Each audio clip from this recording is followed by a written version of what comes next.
But today I want to try and share quickly 2 environment types that could influence us with respect to setting up to win, because we're talking about what must we become mindful of so that we want to make sure that the structures that we need to build for our dreams will be long lasting.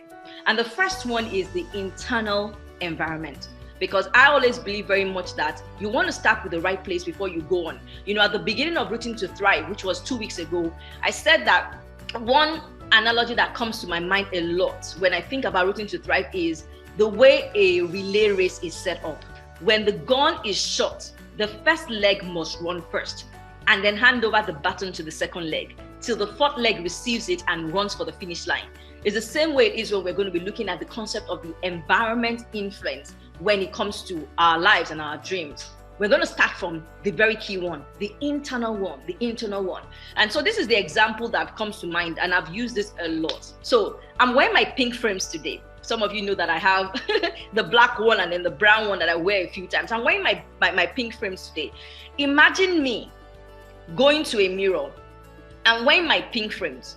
When I look at myself in the mirror, then I'm going to see my pink frames, just like I'm looking into the camera and I'm seeing my Facebook view right now and the Instagram view. I'm going to be seeing my pink frames. But can you imagine a situation where I'm telling my image in the mirror, why are you wearing the pink frames?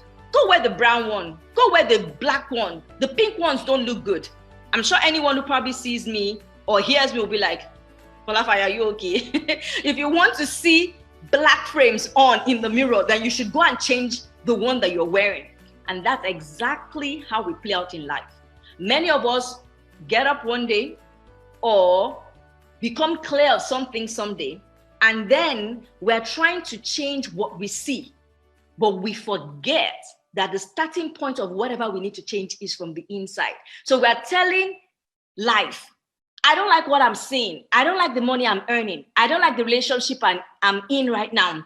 I don't like the city I'm living in right now.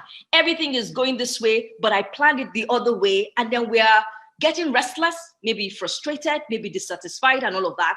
But then we're not asking ourselves, have we set right what it takes for us to actually have the right frames on so that we can expect those pink frames that we want to see in our reflection or the black frames that we want to see.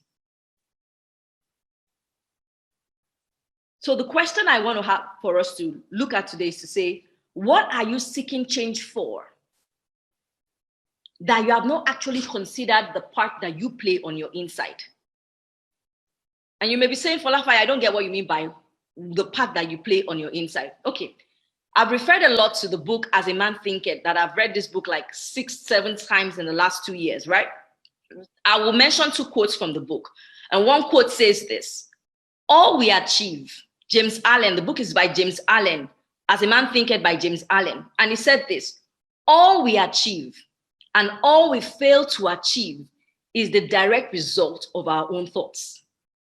All we achieve or we see, okay?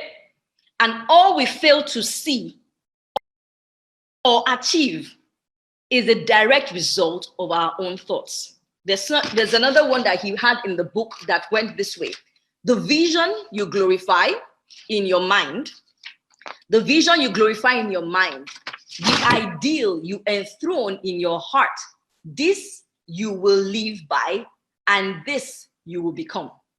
The vision you glorify in your mind and the ideal you enthrone in your heart, this you will live your life by, and this you will become.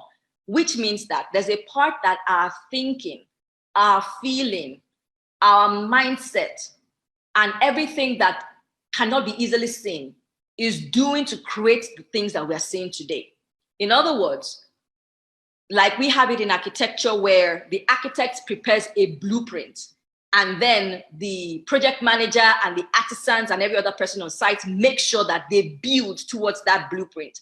The blueprints that we continually present to the world, the blueprint that we present to the heart of God sometimes, the blueprint that we present to creation and unconsciously to the things around us to create that we can see, is drawn and set up in our mind. It's set up in our thinking. It's set up by our mindset. And that is why one of the things that I always encourage us to do is to say, What are you thinking? What are you feeling? Is this in alignment with what you want? And sometimes some thoughts come that we don't really want. And, I always say this, that it's something I tell my kids that, look, you cannot prevent a bird from flying over your head, but you can actually prevent it from building a nest there. Because some people will say, oh, Fala Fire, but there are some thoughts that come, we didn't plan it. I know. You didn't plan it, but are you nurturing it? Are you keeping it? One of my mentors will put it this way: if it is not serving you, why are you holding on to it? If it is not, putting you in a better place, why are you holding on to it? So one thing that I want us to realize today and not forget is the fact that the blueprint or the change that we want on our outside, it needs to start from the inside. Now, I referred to one of the quotes that he said in the book, which is the ideal you enthrone in your heart. That means that there's a part that your heart plays in the outcomes that you're seeing.